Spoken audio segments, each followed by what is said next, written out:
Bem-vindo ao evento Area Webinar, highlight de mercado do terceiro trimestre de 2025. O meu nome é Henrique Porto, eu sou gerente de research da Area e junto comigo hoje estão Marcos Iwasaki, diretor de negócios da Area, Luiz Merico, diretor de novos negócios da PDS e Clarice Echeverri, CEO do Grupo Area. Hoje teremos um evento riquíssimo em conhecimento e para ele ficar ainda mais completo, contamos com a sua participação, a participação da audiência. Ao final da live de hoje, teremos uma sessão de Q&A Porém, para participar da live, não é necessário aguardar essa sessão. Você pode enviar suas perguntas, tanto via YouTube como via LinkedIn, a qualquer momento do evento. E antes de iniciar também nossa apresentação, gostaria de realizar um agradecimento a todas as empresas que apoiam o evento de hoje. São elas a NSTech, a Clique Galpões, Mundo Logística, a ABOL, Associação Brasileira de Operadores Logísticos, e também o Metro Quadrado. Bom, com as nossas apresentações e agradecimentos devidamente feitos, eu gostaria de iniciar o conteúdo de hoje abordando os big numbers do terceiro trimestre de 2025 para o mercado específico de condomínios logísticos. O mercado que esse, pelo terceiro trimestre consecutivo, atinge novos patamares históricos. Em relação ao estoque, temos um estoque de 42,7 milhões de metros quadrados, fruto de um novo estoque de mais de 800 mil metros quadrados no trimestre. Em relação à vacância, novamente uma renovação da mínima histórica, essa fruto de uma absorção líquida de 984 mil metros quadrados. Essa absorção líquida é a maior trimestral desde o terceiro trimestre de 2022. Naquela ocasião, foi mais de 1 milhão de metros quadrados. E também a gente observou novamente a valorização dos preços e novamente uma renovação de máxima histórica. Em relação ao preço pedido, o preço pedido médio atinge R$ 27,4 por metro quadrado, porém, quando analisamos o preço transacionado, esse já ultrapassa a barreira de R$ 28,00 por metro quadrado. Então, a grande foto em escala nacional é dessa queda de vacância, 90 bips desde setembro de 2024, e no último ano a valorização de preço de cerca de 9%. Saindo um pouco da escala nacional e olhando também aqui para destaques regionais, eu queria que vocês observassem nas regiões Sul e Sudeste, que são as principais regiões que ditam o momento de mercado, dois movimentos. A manutenção ou queda da taxa de vacância combinada com a valorização de preços, isso é um reflexo do que a gente observa em números nacionais. Porém, quando observamos o Nordeste, o Centro-Oeste e o Norte, não observamos esse movimento. Pelo contrário, observamos uma queda de preço. Só que aqui é muito importante a gente ressaltar. Essa queda de preço, ela não é um reflexo de pura oferta e demanda de mercado, e sim de qualidade de estoque. O estoque estava vago em setembro de 2024, é um estoque superior em termos de qualidade ao estoque vago no final do terceiro trimestre de 2025. Eu acho que, em um bom português que a gente pode falar aqui, o galpão vago de boa qualidade, o CD de boa qualidade, ele não fica muito tempo vago. Então, para as regiões que possuem menos oportunidade de desenvolvimento, a gente já observa uma piora na qualidade, dessa maneira, uma queda nos valores de locação pedido. E também aqui, um destaque para o raio 30 de São Paulo, o principal mercado do país com cerca de 30% do estoque. Esse já ultrapassa uma barreira de R$ 33,00 por metro quadrado, fruto da qualidade do estoque e também da localização estratégica. Eu queria que vocês observassem aqui no slide seguinte qual que foi a trajetória para atingir essa máxima de preço. Quando comparamos desde 2019, o aumento do preço pedido contra a inflação, e aqui a inflação leia-se o IPCA acumulado até setembro desse ano, o preço de R$ 18,1 por metro quadrado em 2019, corrigido pela inflação, seria de 25,4. Porém, o preço pedido hoje está em 27,4. Então, esse gap de 7,4% nada mais é que um ganho real que o mercado proporcionou. O mercado teve um ganho 7,4% acima da inflação. E note aqui, é uma mera coincidência, o mesmo 7,4% da taxa de vacância. E além desse gap de 7,4%, novamente eu gostaria de ressaltar um gap ainda de 2,5% em relação ao preço pedido para o preço transacionado. Em seguida, eu gostaria de abordar como funcionou as absorções nesse último trimestre. Em termos de absorção líquida, temos 984 mil metros quadrados, e a absorção líquida, leia-se, todas as locações descontadas de devoluções. A absorção bruta seriam essas próprias locações nuas e cruas, que atingiu 1,5 milhões de metros quadrados, também o maior patamar desde o terceiro trimestre de 2022, resultando em uma taxa de conversão de 64%. O que seria essa taxa de conversão? A taxa de conversão é um termo originado aqui pela nossa equipe de research da Aérea, que nada mais é que uma razão entre a absorção líquida pela absorção bruta. Ou seja, do total de locações do trimestre, o que de fato foi convertido em ocupação, que contribuiu novamente para essa queda da taxa de vacância em 7,4%. Por fim, eu gostaria de abordar aqui alguns destaques estaduais. Primeiro para o estado de São Paulo, com cerca de 53% do total da absorção bruta. Mas é interessante a gente notar que esse movimento de um forte apetite dos inquilinos, ele não ocorreu só em São Paulo, ele não ocorre apenas no mercado primário. A gente observa também outros estados, como Minas Gerais, Rio Grande do Sul, Bahia e o Distrito Federal, com absorções relevantes que também contribuíram para essas quedas de vacância, tanto estaduais quanto regionais. E esse movimento, eu gostaria de destrinchar ele um pouco mais, abordando 3 mercados. Primeiro, o Raio 30 de São Paulo, o principal mercado primário do país, e também as regiões metropolitanas do Rio de Janeiro e de Belo Horizonte. Essas, os 2 principais mercados secundários do país, para a gente observar que o movimento de queda de vacância com aumento de preços não ocorreu apenas focalizado no Raio 30 de São Paulo. Bom, em relação ao Raio 30, vocês podem perceber aqui, desde 2021, uma estabilidade da taxa de vacância de 7% a 8%, com um aumento expressivo de preços, de 24 para hoje mais de R$ 33 por metro quadrado, e essa estabilidade da taxa de vacância é importante notar em um ambiente de alto volume de novo estoque. Acho que o Merico pode falar melhor que eu aqui. O Raio 30 ele funciona como uma zona de conforto, né, para os desenvolvedores.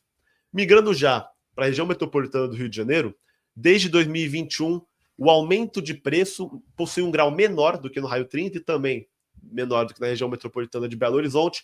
Porém, em 2024, especificamente olhando para a performance de 2025, a gente tem um salto de 14% de preço. O mercado do Rio de Janeiro tem muitas peculiaridades em relação à qualidade de estoque, em relação à segurança de imóveis, mas a gente vê esse mercado ganhando tração já em 2025, apesar de uma performance aqui de uma taxa de conversão de apenas 2%. Os movimentos de devoluções na região metropolitana do Rio foram expressivos principalmente no primeiro semestre. E por fim, analisando também a região metropolitana de Belo Horizonte e dando destaque para essa forte queda de vacância observada em 2025, de 14% para cerca de 8%, e um fruto dessa queda de vacância é o baixo volume de novo estoque. A região metropolitana de Belo Horizonte ela já se apresenta como um dos mercados do Brasil com escassez de oferta. E a gente está falando aqui de um mercado secundário, esse fenômeno também se apresenta em alguns mercados terciários, e é um ponto que eu gostaria de abordar de maneira seguinte. Como se comporta a oferta do país? Quando analisamos à esquerda, observamos os preços que apenas a região sudeste possui um preço pedido acima da média nacional de 27,4%. Porém, todas as regiões possuem um patamar de vacância abaixo de 10%. Por que eu gosto de falar desse patamar de vacância abaixo de 10%? Porque quando a vacância está abaixo de 10%, a gente considera um mercado pró-proprietário. Ou seja, em processo de negociações de locação e renovações, baixas vacâncias, baixa oferta, favorecem o proprietário. Eu gosto de falar de 10% a 15%. É um mercado que não tende a favorecer um lado ou outro, e acima de 15% favorecendo os inquilinos. Então a gente tem preços abaixo da média nacional, apesar de uma baixa vacância. Essa oferta, vocês podem observar como ela se comporta no gráfico da direita. Mais de 3 milhões de metros quadrados vagos no Brasil, mais de 2 milhões se encontram na região sudeste. E todas as outras regiões juntas não somam 1 milhão de metros quadrados. E aqui a gente percebe o que justifica, né, essa baixa oferta em outras regiões. Existe uma incerteza de demanda para diversas regiões, principalmente mercados terciários, e também diversos mercados onde os proprietários ainda são players regionais ou até mesmo estaduais, e ainda não houve a imersão dos proprietários institucionais junto com os desenvolvedores. Como essa baixa oferta ela é combatida? Justamente com o novo estoque, né? O novo estoque ele vem sendo bem expressivo aqui em 2025, atingindo mais de 2,5 milhões nos primeiros 9 meses, com uma performance de mais de 800 mil metros no terceiro trimestre de 2025, e toda essa entrega colabora para uma tese de descentralização da logística. Se vocês observarem na pista direita, a gente tem que no Sudeste tem mais ou menos 61% do estoque entregue em 2025. Mas se a gente analisasse uma evolução do estoque, o Sudeste tinha há pouco mais de 5 anos 80% do estoque, hoje ele está em 70%, entregando 60%. Como isso se traduz? Um ganho de relevância de market share de outras regiões, principalmente a região Nordeste e a região Sul. Quando a gente analisa na parte inferior do gráfico, o comportamento, né, dos principais 10 mercados em novo estoque, considerando inclusive as projeções de novo estoque para o quarto trimestre, a gente observa o número de praças fora da região Sudeste. Eu gostaria de destacar aqui região metropolitana de Recife e a região metropolitana de Itajaí, que estão fora do mercado sudeste, e também a região metropolitana de Vitória, fora do estado de São Paulo. Por fim, ainda falando da performance que obtivemos no terceiro trimestre, temos o perfil, tanto dos inquilinos em termos de locações, quanto em termos de devoluções. Notem que nas locações observamos um 3PL agora superando o setor de e-commerce, porém essas locações conseguimos pautar em duas óticas. A primeira ótica, batendo na terceirização da logística, e a segunda ótica batendo no próprio crescimento do e-commerce. O que seria a terceirização da logística? A terceirização da logística é um processo onde a alocação de um galpão, onde o inquilino daquele galpão, o CNPJ daquele contrato, como a gente gosta de falar, é um operador logístico, ou seja, é considerado um player de 3PL.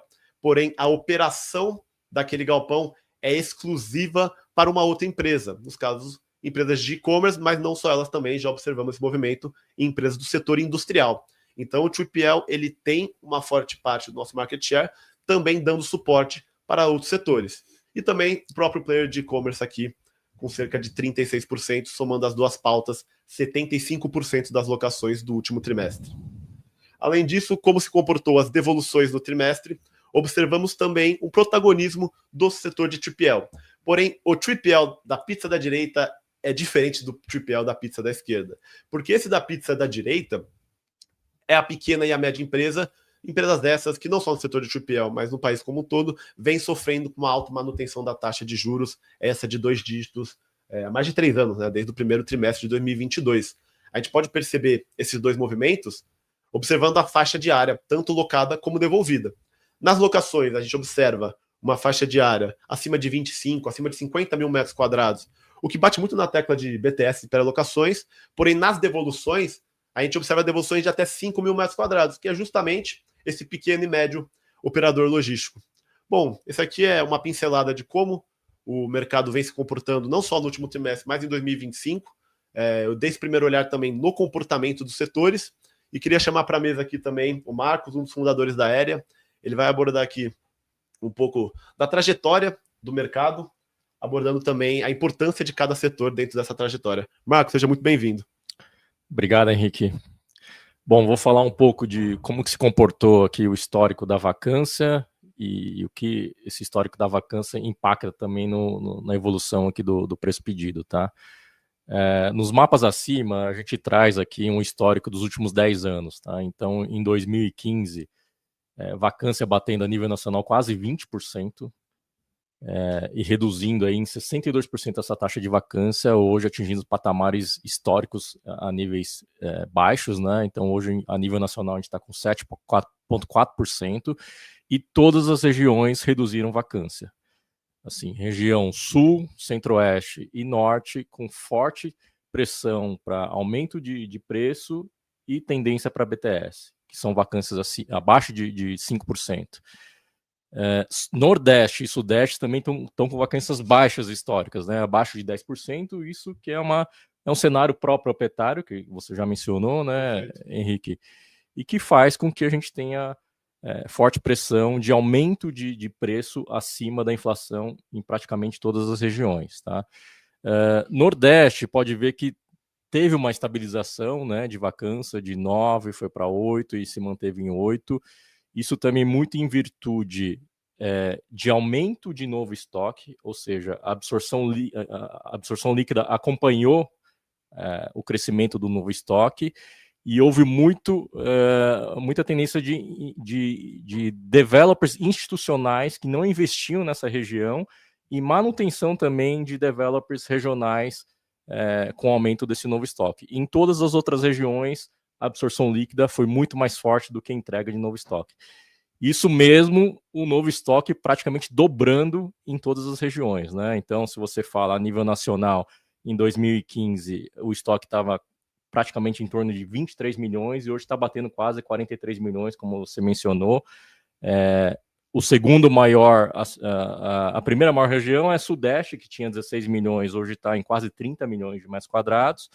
Segunda região com maior estoque aí é Sul, batendo 6,2 milhões, era 3,5 em 2015. E Nordeste, aí o grande destaque de maior percentual de entrega de novo estoque, batendo quase 5 milhões de metros quadrados entregues, isso falando em condomínios logísticos, tá? Não estou falando também somando galpões isolados. E qual que foi o maior protagonista e, entre aspas, culpado da queda de vacância, né, dos últimos 6 anos aí? A gente traz aqui no gráfico da esquerda abaixo a evolução da vacância. Então, a vacância de 16% praticamente caiu pela metade, foi para 8%, 7,4%. E o grande vilão dessa queda de vacância foi o e-commerce, que representou 27% da absorção líquida. E se a gente expurgar essa absorção bruta do e-commerce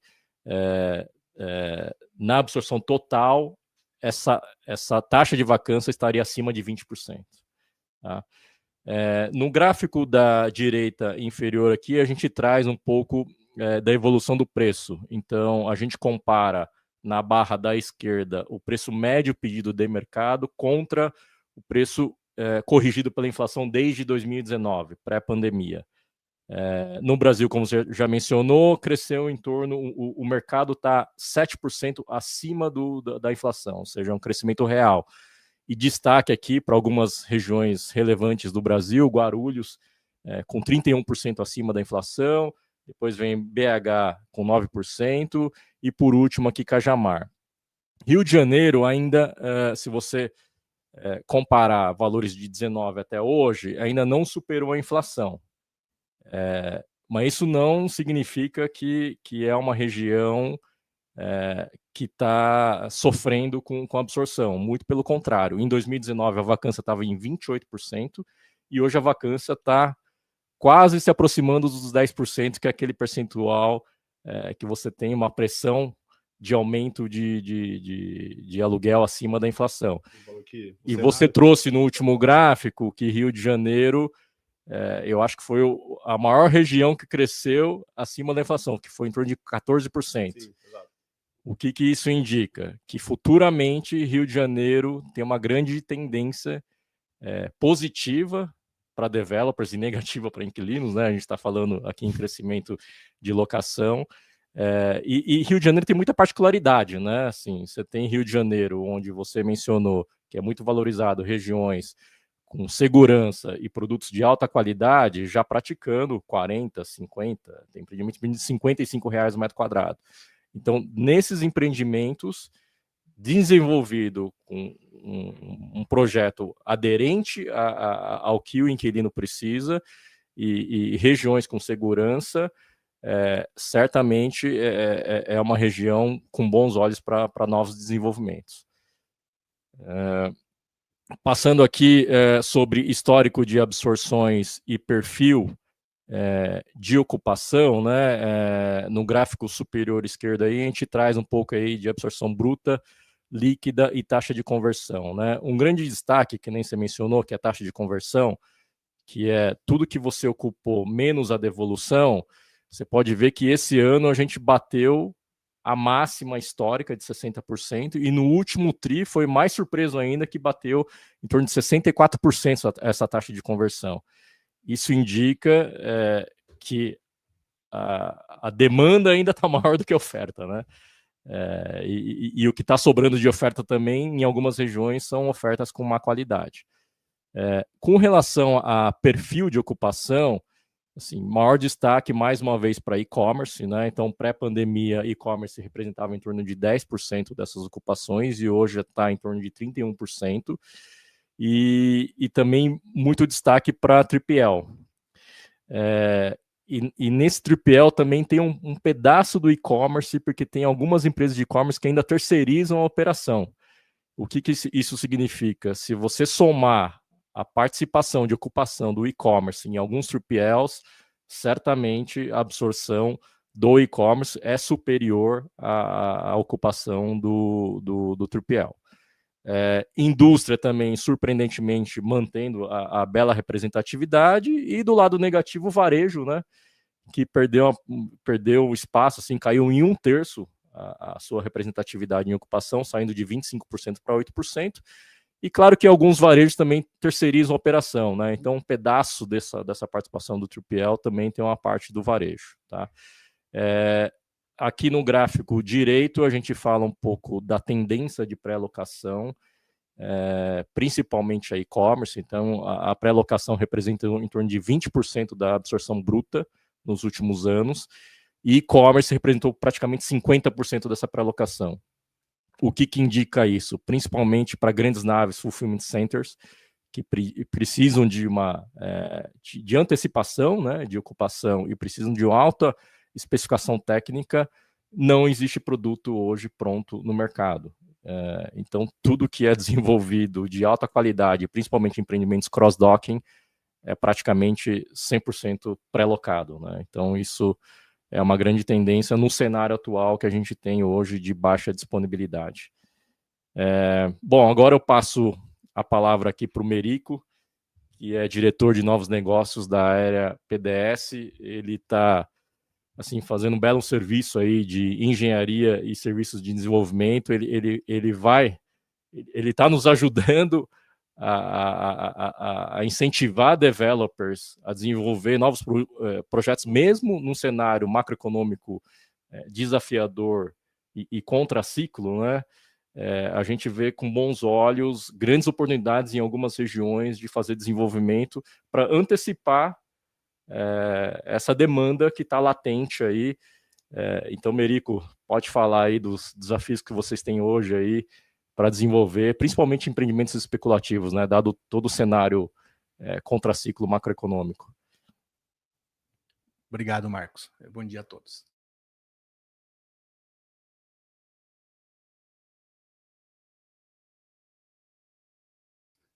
Para o desafio, de fato, da gente conseguir desenvolver novos empreendimentos especulativos nesse ambiente macroeconômico que estamos vivendo, né? E aí vamos começar falando um pouco sobre a evolução, né, do novo estoque aí a partir da pandemia, tá? Que nota que em 2020 teve um volume de entregas baixo, muito em função também da própria pandemia, né, que acabou paralisando muitas obras. Isso acabou prorrogando e passando para o ano seguinte um pouco das entregas, mas nota-se já em 21 e 22, né, um crescimento muito forte do volume de entregas. Lembrando, né, que o fluxo, o ciclo de desenvolvimento, ele tem aí entre 2 e 3 anos entre a tomada de decisão e a entrega, né, de uma fase do empreendimento. Então, isso é um reflexo, 21 e 22, de uma tomada de decisão lá em 2019, em épocas que a Selic estava em patamares muito baixos, né? Então, foi 2 anos somados aí, quase que mais do que dobrando, né, o volume de entregas em relação a 2020. E depois ele deu uma arrefecida a partir de 23 e 24, e agora novamente em 25, aí tem uma expectativa de um volume de entregas já considerável, né, sendo que 2,5 milhões de metros já foram entregues, e a gente aqui aplicou aí um 80% sobre o novo estoque projetado, né, que daria aí 1,3 milhões, que alguns projetos acabam desistindo, prorrogando, mas estamos falando aí de um crescimento relevante aí de 3 milhões e 8 milhões, 3,8 milhões de metros quadrados. Então, assim, é um volume muito relevante, um crescimento muito forte, que, novamente, né, tomada de decisão de 3 anos atrás, tá? Então, assim, a gente vai, no avanço das análises aqui, a gente vai passar um pouco mais sobre outros fatores que também devem ser levados em conta aí na tomada de decisão. Uma coisa bacana também desse slide é mostrar que a taxa de vacância, né, por mais que teve assim, volume de entrega relevante em 21 e 22, ela continuou caindo. Então isso mostra que tinha uma demanda reprimida aí que já veio da pandemia, né, com o crescimento aí do e-commerce tomando muito espaço. Por mais que teve esse pico de entrega, a vacância ainda continuou caindo. Aqui a gente fez uma análise, tá, baseada em estudos e projetos que a gente participou aqui pela PDS, tá, algumas dezenas de projetos que a gente vem analisando aí ao longo dos últimos anos, participando dessa etapa de viabilidade, tá, e com isso a gente foi recolhendo também esse custo de construção, né, e histórico nosso aqui. Então, um aumento, vamos falar, real aí, né, baseado em histórico e orçamentos que a gente obteve de projetos, para entender como é que foi o custo de construção nesses últimos anos, que é um dos itens muito relevantes aí, né, vamos dizer, do conjunto de custo de produção do projeto, né, o custo da obra. Estamos falando aqui só de custo de civil, tá? Então, um custo aí que pré-pandemia era em torno de R$ 1.200, R$ 1.300 por metro quadrado, o custo do galpão para cima do platô, vamos falar assim, exceto terreno e platô. ele também teve um pico acentuado, aí, um crescimento muito forte naquele choque de oferta que teve, né, por conta da pandemia, passou para 1.600, depois 1.800, então acumulado aí 40% de crescimento do custo em 2 anos. Isso fez com que muitos projetos aí, por um curto período, ficassem quase que inviáveis. Mas, novamente, né, a locação, né, vamos falar assim, o valor de locação começou a compensar, né? Foi possível, com a baixa da taxa de vacância, repassar esse custo de construção para os aluguéis. Então, novamente, o mercado voltou a se reequilibrar. O custo de construção já deixou de crescer acima da inflação aí desde 2023, então, custo de construção, investidores, não é mais um vilão, tá? O custo de construção hoje, ele é um dos elementos que compõe a análise, obviamente, mas ele não é mais o fator mais relevante para impactar na viabilidade, ele está estável. Tá? Aqui a gente fez uma análise novamente, né, com informações históricas nossas aqui em relação ao yield on cost médio, tá? Vale ressaltar aqui, né, que esse yield on cost médio aí, ele também leva em consideração perfis de investidores diferentes, né? Aqui tem investidores do perfil de fundos imobiliários, né, que a taxa de juros, obviamente, impacta tanto na captação quanto no custo desse capital. Tem o investidor institucional, também olha muito o risco Brasil aqui, então acaba associando também a taxa de juros ao risco e, obviamente, começa a aumentar seu custo de oportunidade para desenvolvimento de projetos no Brasil. E tem investidores locais, pessoas físicas e family offices que também acabam comparando, né, o custo de desenvolver um projeto, tomar um risco, com aplicações financeiras.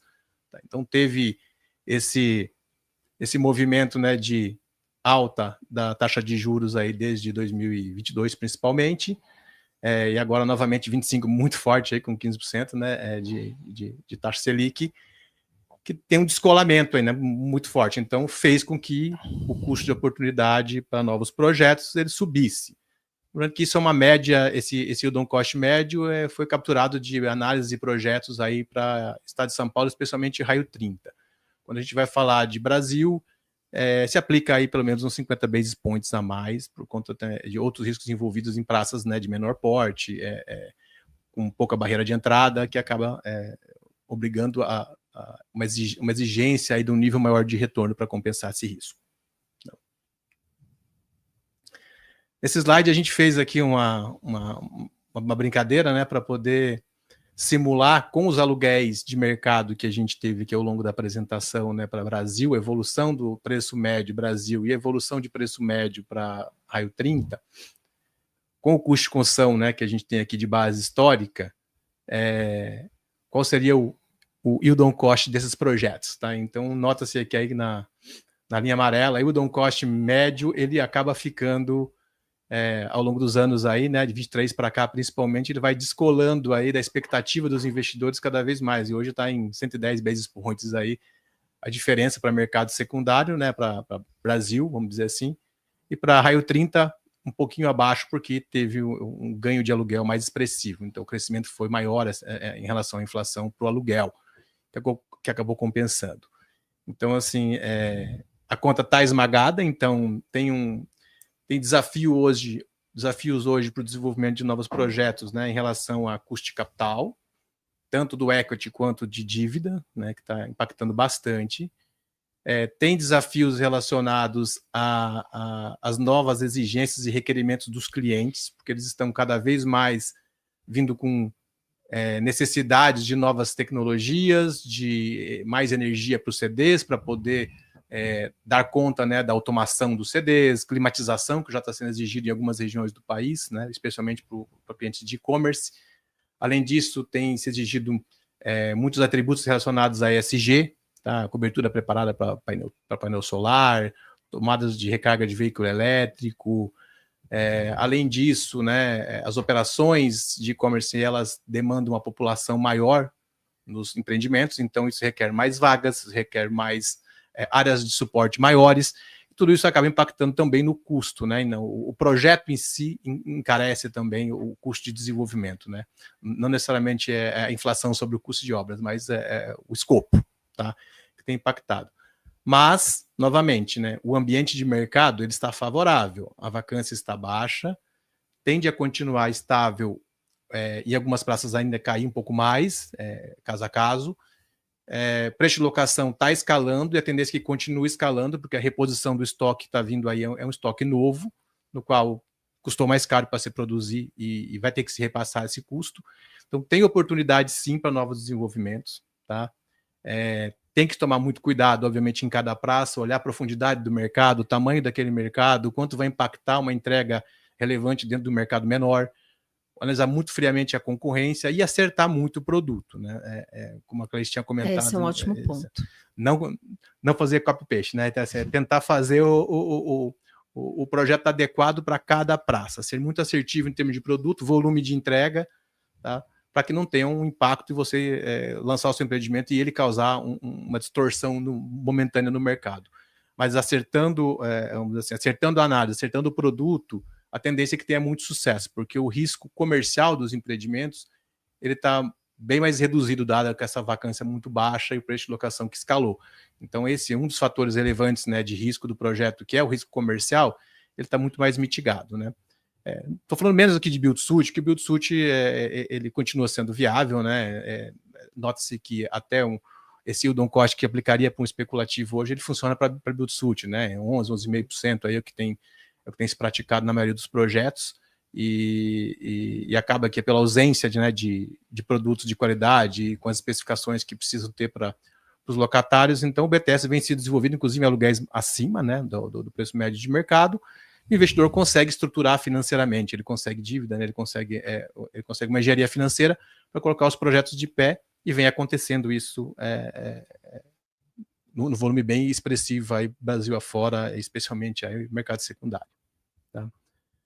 Vou passar agora a palavra para a Clarice para as considerações dela finais. Obrigada, Merico. Acho que eu vou voltar um pouquinho até na tua fala e colocar esses novos requisitos, essas novas especificações técnicas, essa evolução da logística como setor capitaneado pelo desenvolvimento do e-commerce, pelas melhores práticas e uso de tecnologia, de automação, etc., eles têm trazido para os build-to-suits custos de locação muito representativos, né? Sim. Valores bastante elevados.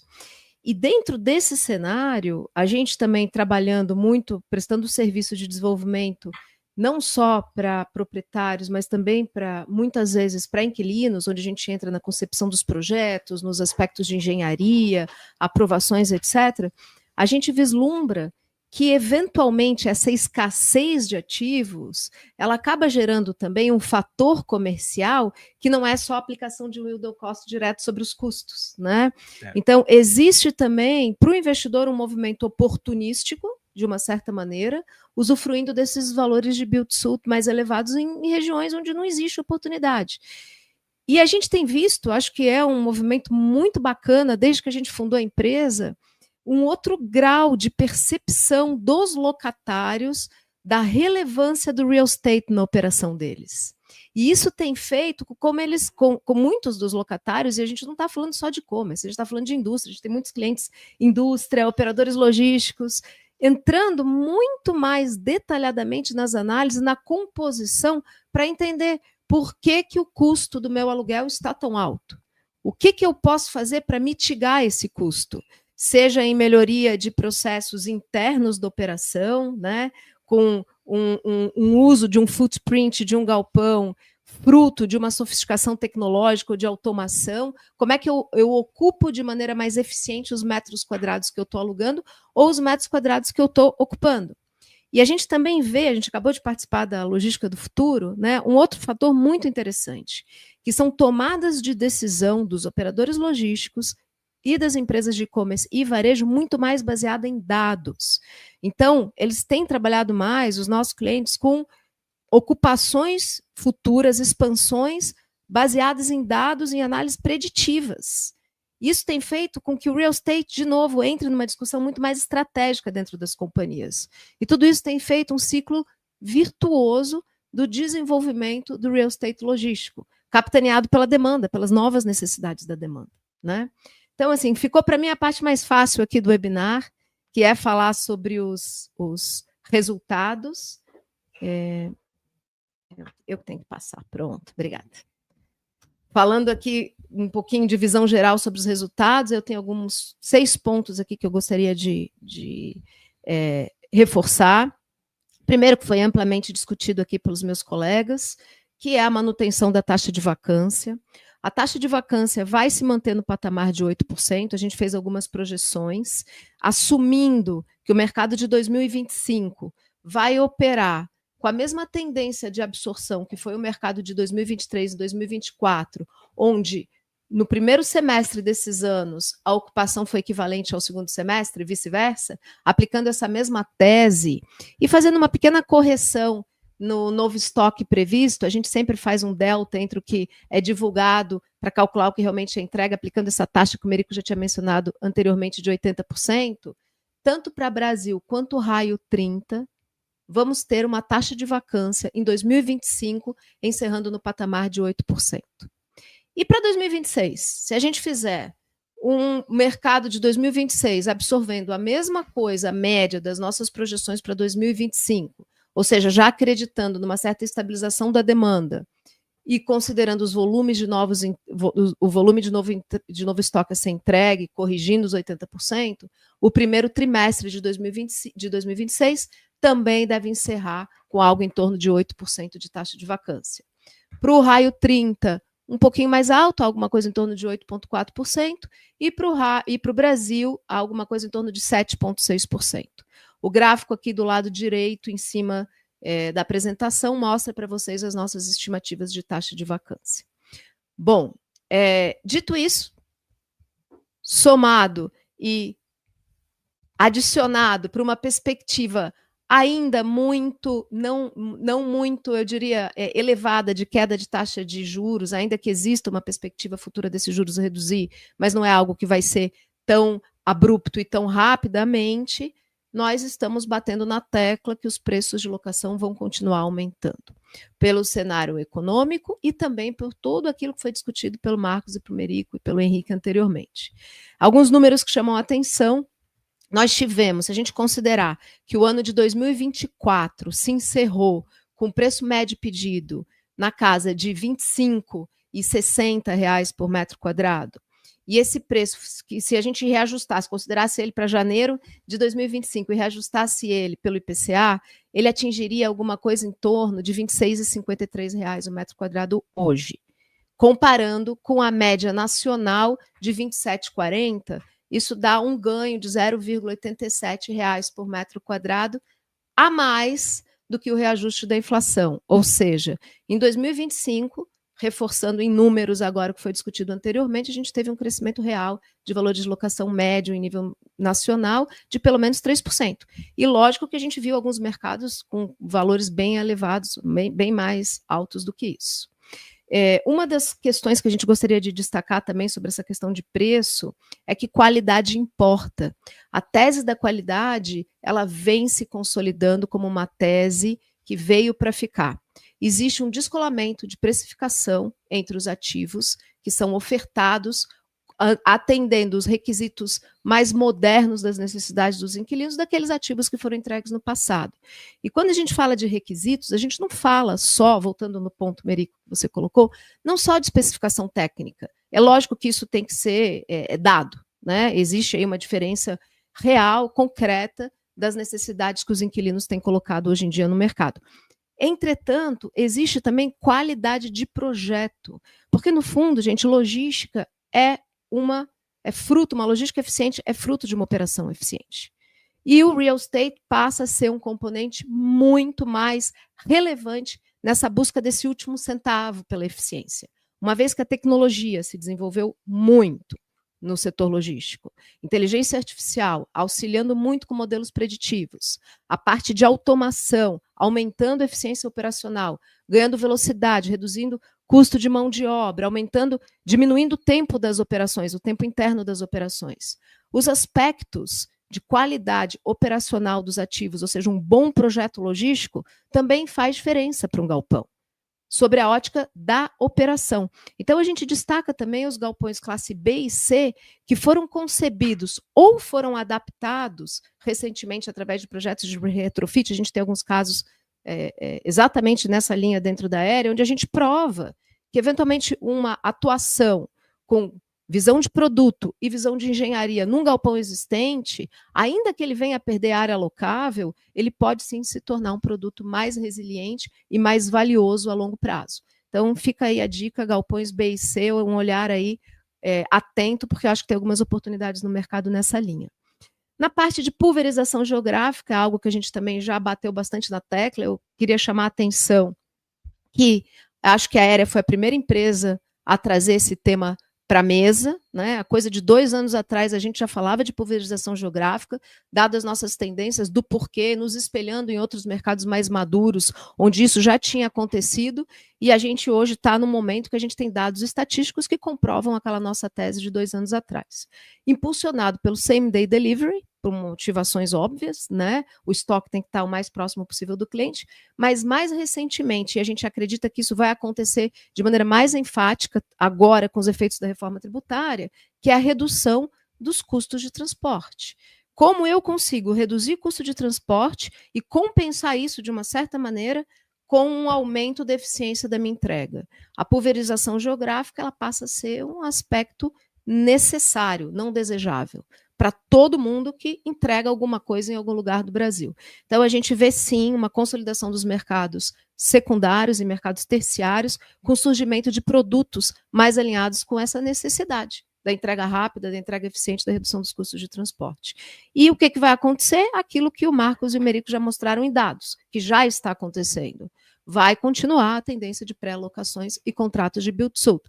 E não só para os grandes galpões. Isso é uma coisa que tem chamado a atenção. A gente tem atendido algumas empresas, vou falar um pouco mais na frente, mas já adiantando o tema, que estão replanejando suas malhas, estão reconsiderando suas opções, transportadoras menores, que estão sofrendo, como o Henrique colocou muito bem, com o ambiente econômico que a gente vive hoje, buscando eficiência, buscando novas ferramentas de tecnologia, se profissionalizando e se preparando para trabalhar num ambiente mais competitivo e olhando o real estate também como um aspecto super relevante na cadeia logística, como um dos grandes custos aí que fazem uma operação ser ou não ser viável. Então, dito isso, a gente tem visto um olhar também de pulverização geográfica com qualidade para empresas que querem não só 80, 100 mil metros quadrados, mas 5, 10, 15, 20 mil metros quadrados. E se antecipando a essa necessidade e buscando galpões que vão, sim, melhorar a sua eficiência operacional. Principalmente se for no caso de um build-to-suit ou se for no caso de uma operação de last mile, que ainda não existe na região e precisa ser desenvolvida. Já pincelei um pouquinho também um outro ponto aqui, o 4º ponto, que seria investimento em tecnologia e automação. Eu acho que isso pode ser discutido em todo o nosso ecossistema logístico como algo que é dado, né? A tecnologia e a automação elas trazem esse ganho de eficiência e essa melhoria de margem operacional. Isso passa a ser uma necessidade, a busca pelo último centavo do ganho operacional, ele deflagra uma série de impulsos na cadeia, impulsos positivos, impulsos que vêm para desenvolver num ambiente super desafiador, que é um ambiente de juros altos, mas com uma necessidade, um e-commerce crescendo, um varejo operando de maneira omnichannel, ou seja, tecnologia e automação, eles passam a ser um investimento que as empresas estão considerando fazer, é um investimento alto, muito, principalmente na questão de automação, os equipamentos, eles custam, ainda que tenha melhorado muito, né? Existem outras tecnologias hoje disponíveis no mercado, a gente não precisa mais contar com a automação só vinda da Europa e dos Estados Unidos, mas a gente tem muitos outros recursos na China e até mesmo dentro do Brasil, vários players se sofisticando, mas a gente tem essa busca de tudo ficando mais caro, inclusive a locação ficando mais cara, de tal sorte que a automação acaba compondo uma melhoria do uso do galpão. Os vários clientes nossos estão querendo entender como é que eles ocupam melhor aquilo que eles já têm, porque essa busca é do último centavo no ambiente de juros elevado. O varejo, o Marcos mostrou isso, acho que de uma maneira muito bacana, mostrando a perda da representatividade do varejo no mercado. Quando eu comecei a trabalhar nesse setor de real estate logístico, e aí a gente está falando quase de 25 anos já, o varejo era um grande tomador de espaços logísticos, ele tinha essa vocação. E como a gente mostra no gráfico aqui do lado direito embaixo, eu coloquei a curva de tendência de metros quadrados ocupados por cada setor ex-e-commerce, porque no final das contas a gente não pode ter um mercado de real estate que dependa de um tomador só, né? A gente tem que olhar e o resto, né? Não que o e-commerce não vá continuar crescendo. A gente sabe que a participação do e-commerce nas vendas de varejo no Brasil ainda é infinitamente menor do que a mesma participação nos Estados Unidos e na China, ou seja, a gente tem muito que crescer no e-commerce ainda. Mas e os outros setores? Os outros setores a gente tem um destaque do 3PL e a curva aqui do varejo na linha azul a gente mostra que não está não só andando de lado, mas como está retraindo, que está alinhado com as perspectivas do setor. O varejo ele tem números divulgados, a expectativa do setor é que possa até ocorrer uma desaceleração. O ano de 2026 vai continuar sendo um ano muito difícil, muitas empresas endividadas, e aí começam a surgir mecanismos, de novo, né, de crise sempre surgem oportunidades, mecanismos muito interessantes e criativos de como ganhar aquele último centavo. Então a gente vê movimentos não só de atuação omnichannel, de muitas cadeias varejistas, olhando dessa maneira como eu aumento os meus canais, sejam de venda, sejam de distribuição, e dentro do próprio e-commerce. O próprio e-commerce, de novo, já se antecipando a tendências, né? A gente viu recentemente um movimento muito bacana da Magalu criando Magalog, hoje já é uma empresa logística muito relevante, consolidando várias operações de várias empresas de 3PLs que a Magalu veio adquirindo ao longo dos anos, transformando uma unidade que era custo numa unidade de negócio. Então, sem dúvida, melhorando margem operacional, melhorando a experiência do vendedor do marketplace. Eu acho que tem vários ganhos aí inerentes a essa tomada de decisão. E mais recentemente, eu acho que um exemplo muito bacana também é a parceria anunciada entre o Mercado Livre e a Casas Bahia, onde o Mercado Livre vai vender produtos da Casas Bahia no seu marketplace. Esse conceito de competição, que é algo que foi muito discutido aí nas teses de negócio na década de 90, mas que hoje começa a ser usado não só em outros setores. Acho que o setor de tecnologia começa, né? Tem históricos aí da Apple e da IBM usando capacidades de laboratórios de tecnologia para desenvolver os seus produtos, somando conhecimento, mas hoje esse mecanismo de competição, de trabalhar em ecossistema, de ter uma economia mais colaborativa, ele passa a ser fundamental, onde as empresas começam a transformar, de uma certa maneira, um conflito, uma competição, em vantagem competitiva para o sistema, oferecendo algo melhor para os seus clientes, né?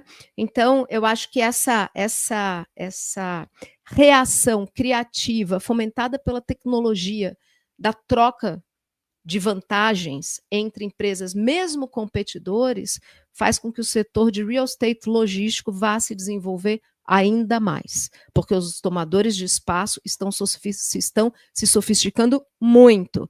Então, não dá para ser um setor mais puramente analógico. A gente vem investindo na aérea, nessa rotina de criação de conhecimento através de tecnologia, e é uma trajetória que a gente só começou, né? Mas a gente já colhe frutos aí bacanas, tentando nos aproximar dos nossos clientes, dos nossos empresas que são grandes conhecedores de tecnologia no dia a dia das operações. E, por fim, falando um pouco de reforma tributária, né? De novo, fazendo menção ao evento da Logística do Futuro, que acho que foi um dos melhores que a gente já participou, foi um sucesso, e foi muito falado sobre a reforma tributária, né? E qual é a certeza que a gente tem? Quais são as certezas? Um, é que a logística vai ficar mais lógica, e dois, que vai ficar mais caro, né? E, diante disso, é necessário, fundamental a revisão das malhas logísticas. A Aérea tem trabalhado em colaboração com várias empresas de consultoria. A gente abre a nossa casa aqui para os locatários que queiram fazer seus business plans, que queiram estudar as perspectivas, como a gente pode ajudar vocês com dados e informações sem nenhum compromisso. A gente tem trabalhado com grandes casas nessa linha, a gente está aqui para ajudar todo mundo nesse momento de transição, faz parte da missão da companhia, que é levar o real estate logístico do Brasil, a gente está aqui para isso, contem com a gente. E além dessa questão da revisão das malhas, que vai demandar ainda mais espaços em muitos mercados secundários, potencializar a pulverização geográfica da logística brasileira, também existe um outro ponto, que a gente tem trabalhado muito com vários clientes também, muitos proprietários, inclusive, que é os impactos da substituição do PIS/COFINS pela CBS. Isso vai gerar um aumento de carga tributária, porém que pode vir a ser compensado desde que o locatário já faça uso dos créditos dos impostos. Hoje ele já tem esse mecanismo de recompensação tributária, o imposto vai ser menor, mas isso não passa por uma necessidade de revisão dos contratos. Isso não passa por uma necessidade de rever as práticas e as cláusulas e as condições dos novos contratos de locação que estão sendo assinados, porque o efeito da reforma tributária começa agora já em 2026 e tem bastante coisa para se pensar. Tem vários alertas de como navegar melhor nesse momento de transição, tanto para proprietários quanto para locatários. Então, a gente está aqui à disposição para ajudar. Queria agradecer a todo mundo pela participação no webinar. Vou passar aqui para o Henrique para a gente abrir um tempinho para as perguntas. Muito obrigado, Clarice. Gostaria novamente de agradecer todo mundo pela participação. Toca o telefone, por favor, Clarice. Vou querer deixar à disposição para todo mundo aqui da nossa audiência o LinkedIn de todos aqueles que estão participando do nosso evento. Acho que não só para contato, mas para oportunidade de negócio. Seja você desenvolvedor, proprietário ou inquilino, tenho certeza que a Aera tem algo que atenda o seu apetite para a sua oferta. E em relação às perguntas aqui, tô vendo que a gente recebeu bastante pergunta, inclusive aquelas que a gente não tem um tempo hábil de responder, a gente vai buscar solucionar elas após o nosso evento. Mas a gente tem uma primeira que tange muito em relação à demanda dos inquilinos. Então eu queria saber de você, Marcos. Eles perguntam, em termos de intervalo de ABL, quais são as faixas mais demandadas no decorrer do ano, e se isso tem alguma relação com o que a gente falou de descentralização logística. Eu acho que aqui a gente consegue bater na tecla dos BTS, né? BTS e empreendimentos fundos também, né? Assim, se trouxe um slide com indicação de percentual de volume de negócios por faixa de área, né?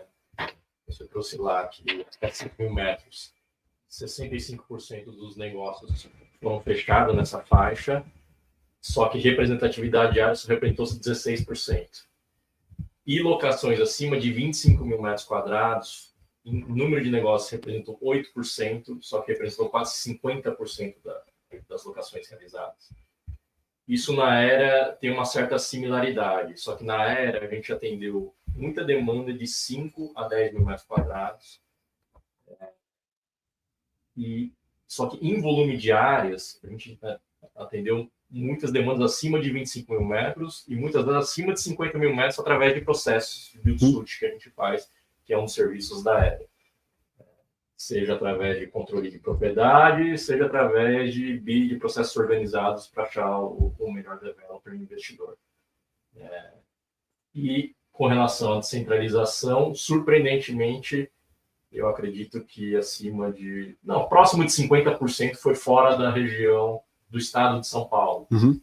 Isso prova, mais uma vez, Perfeito. mencionou a descentralização e a pulverização também de tipo de inquilino, tá?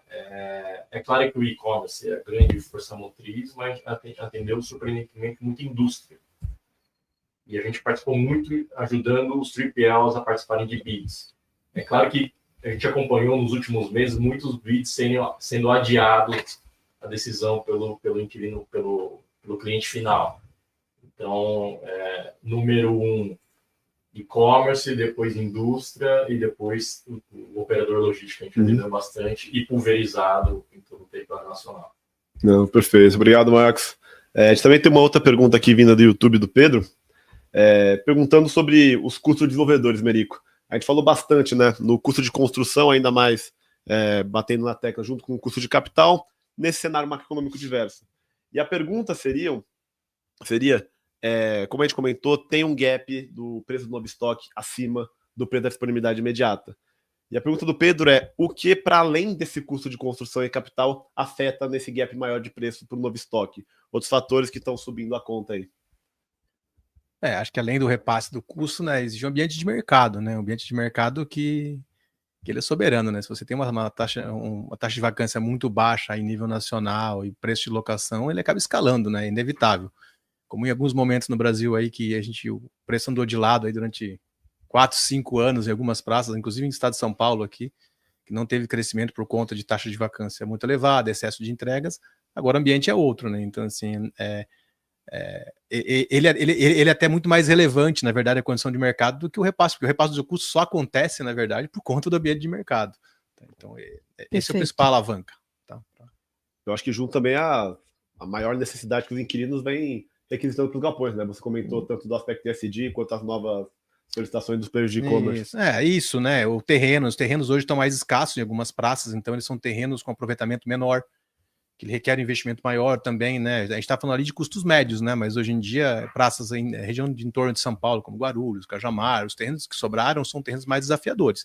Então, o aproveitamento é muito menor, o custo de tratamento de solo é muito maior também, então acaba que você acaba gastando mais para produzir, né? Não foi uma inflação de custo, é uma questão específica de algumas regiões dos terrenos, né? Na energia, hoje a exigência tá obrigando aí a investimento de cabines de alta tensão, né? Então, assim, de acima de 5 MW de energia, 5 MVA, né? Então, você estou falando de dezenas de milhões de reais para você implementar a infraestrutura elétrica do seu empreendimento. Então, tudo isso impacta também no custo de maneira repassada, né? Eu acho que tem um ponto, Merico, que vale a pena a gente mencionar também, que é o custo do dinheiro no tempo. Num patamar de juros na casa de 15%, cada mês custa muito tempo. Exato. Né? Então, eu acho que o tempo ele passa a ser um inimigo, de fato, do desenvolvimento imobiliário hoje em dia, porque ele custa mais caro, ele sempre custou, e o ambiente de aprovações de projeto no Brasil, e assim como a gente tem ainda experimentado algumas melhorias substanciais em algumas regiões, ainda é um desafio. Né? Então, esse custo do dinheiro no tempo, num juros mais elevado, ele acaba sendo uma componente relevante da precificação dos valores de locação. Aí acho que a permuta ajuda muito, né? Assim, né? Novos negócios, novos desenvolvimentos, com estrutura de parcerias com o proprietário, ajuda a mitigar um pouco esse carrego, pelo menos, do custo do terreno, né? Que é, no fim do dia, que é o que mais sofre o impacto no tempo, porque você paga ali lá no D0 e tem todo o prazo de aprovação, de desenvolvimento, de entrega na primeira fase. Você tem deslocamento de 2 a 3 anos até uma entrega, que você já está incidindo esse custo de carrego sobre qualquer capital de terreno. E o que a gente tem falado, Henrique, nessa mesma linha, para vários clientes nossos que são proprietários de terrenos e são investidores que contratam o Merico para fazer os estudos de viabilidade, as análises, a gente trabalha muito nessa parte de estudos de viabilidade de parques logísticos, né? O que a gente tem dito, né? O Merico colocou muito bem. O risco comercial, que é um risco muito relevante no processo do empreendimento logístico de um condomínio especulativo, ele está muito bem, eu não diria 100% mitigado, mas ele está muito bem mapeado, muito bem calculado. A gente tem muitos dados dentro da Aérea, existem muitas empresas no mercado de dados, como a Sila, como a Buildings, que fazem excelentes trabalhos para divulgar essa informação, que permitem o desenvolvedor enxergar hoje, ou o investidor, que essa parte comercial está relativamente mitigada. E a gente tem tentado incentivar os proprietários e investidores a não tomar a decisão olhando no retrovisor, mas olhar a tomada de decisão olhando para o futuro, assim como os nossos clientes locatários têm feito com análise de previsibilidade de demanda, onde eu preciso estar e quando eu preciso estar naquele lugar e quanto eu preciso ocupar. E para que essas empresas acreditem na tese de crescimento de locação, minimamente acompanhando a inflação, mas que também acreditem na tese de ganho de capital. Porque os projetos que estão sendo desenvolvidos hoje, nesses cap rates, yield on costs, que a gente tem visto no mercado, eles vão ter um ganho de capital futuro, com a queda dessa yield compression natural que está todo mundo aqui esperando acontecer. Né? Até porque se os juros continuar nesse patamar, algum momento vai ter que cair essa taxa de juros, né? Então a gente tem recomendado isso, pessoal, não toma decisão olhada para o retrovisor, toma decisão um pouco olhada para o futuro, né? E eu acho que é um pouco disso também, né, Merico, que você tem incentivado alguns clientes. Exatamente, né? Esse desafio, né? Assim, eu até comentei lá do desafio, mas aí é oportunidade. Tem muita oportunidade no mercado hoje, especialmente mercados secundários, até alguns mercados terciários, novamente tomando todos os cuidados, né? De olhar com muita cautela, né? Cada caso, mas tem muita oportunidade hoje sim, e novamente, né, você olhar só no retrovisor, você vai estar sempre correndo atrás, né, você está sempre, quando você entregar, todo mundo está entregando, e fica aquele efeito manada. Então o ideal é que se consiga já prever, né, e tá um ambiente muito favorável para você tomar um pouco mais de risco em relação ao mercado. Basicamente oferta e demanda, né? A condição macroeconômica, obviamente, ela traz mais risco, mas a condição de mercado de logística, ela tá atraente. Exato. E deve ter demanda reprimida em muitas praças aí. O time do Marcos aí deve saber muito disso aí, né? Nosso time consegue dar consultoria também para entender regiões que tem demanda reprimida, porque não encontra produto hoje de qualidade. Hoje você não encontra um galpão cross-docking acima de 20 mil metros quadrados em quase nenhum lugar, né? Assim, poucas praças que existe um galpão, e se for um galpão um pouco maior cross-docking, certamente ele já está pré-alocado por alguém do e-commerce, tá? Exato. Então, galpão de 100 mil metros hoje uma raridade você encontrar, e quando você tem um projeto que tem uma grande nave, ele já é pré-alocado. Então, e o cross-docking pequeno também, não existe, assim, são poucos os casos que você tem um projeto hoje que tem disponível. Tá? E eu posso afirmar categoricamente que o maior vilão hoje do desenvolvimento imobiliário é a burocracia de licenciamento de projetos no Brasil. Assim. A gente não tem visibilidade de quanto tempo que a gente vai aprovar. A gente tem uma estimativa, né? Mas uma certeza de que a gente vai aprovar um projeto em certa região, passar pelo meio ambiente em X meses, é o grande vilão da previsibilidade. Perfeito. De entrega, né? E eu acho que os inquilinos, Marcos, que a gente tem atendido, os nossos clientes e alguns que já têm, a gente brinca, né? Engraçado, o varejo, os nossos clientes varejistas, eles sempre tiveram uma visão para o real estate diferente. Porque eles têm áreas de expansão, eles têm áreas de engenharia, porque varejo tem loja. Né? Então, quando ele olha para o CD, ele olha muito com esse viés. Mas esse viés de olhar para o real estate de uma maneira diferenciada, para os inquilinos logísticos em geral, é alguma coisa muito mais recente. E eles enxergam, sim, hoje em dia, uma necessidade de estar em algum lugar num determinado tempo, sabendo que aquele empreendimento vai ter que passar por um processo de aprovação. E como existem, né, o otimismo, né, eu sempre brinco, é o otimismo do desenvolvedor somado com o desespero do locador. Né? Essas duas situações geram um perfect storming, que não é necessariamente positivo, mas que é uma expectativa muito otimista em relação aos prazos de aprovação. E não tem atalho. Tem que ser feito tudo direitinho, porque senão algum dos dois lados vai se prejudicar. Seja o inquilino, que não vai receber o projeto no prazo que ele preveu, e aí impacta numa série de decisões estratégicas da companhia, ou seja o desenvolvedor, que vai atrasar o projeto e vai ter que honrar com multas, eventualmente até rescisões contratuais. Então a gente sempre orienta, assim, uma visão realista em relação a essa questão das aprovações, e tem que ser feito tudo com um olhar muito técnico e muito coerente. E toda hora muda, né? E toda hora mudando. Então, assim, você tem um empreendimento que você aprovou há 2 anos, hoje o fluxograma não necessariamente é o mesmo. Aliás, muito provável que não seja o mesmo, tá? Na mesma região. Quantos casos de reaprovação de projeto a gente não viu ao longo desse ano? Né? Aprovações passadas não necessariamente garantem as aprovações logísticos, né, são recentes no Brasil, então a legislação ela vem se adaptando, né, em função dos projetos. Então, alguns anos atrás, não havia licenciamento ambiental para galpão logístico. Ela foi evoluindo. Hoje, um galpão de 10 mil metros quadrados já precisa de licenciamento ambiental. Então, assim, tudo isso mudou e vem evoluindo, e os desenvolvedores têm que estar muito atualizados aí para poder capturar isso. Muito obrigado, Clarice, Merico, Marcos, agradeço a participação dos nossos diretores. Infelizmente, nosso tempo é curto aqui. As questões que não foram solucionadas no Q&A, a gente vai buscar responder vocês, particularmente após o nosso evento. Novamente, encorajo vocês, independentemente de qual lado da mesa você está do mercado de real estate logístico, entre em contato com a equipe comercial da Aérea. Tenho certeza que a gente vai conseguir atender a sua demanda. Novamente, agradeço também a nossa equipe de marketing e o Denis, coordenador de marketing da Nestec, que está sempre apoiando os nossos eventos. E até o próximo evento Aérea Webinar.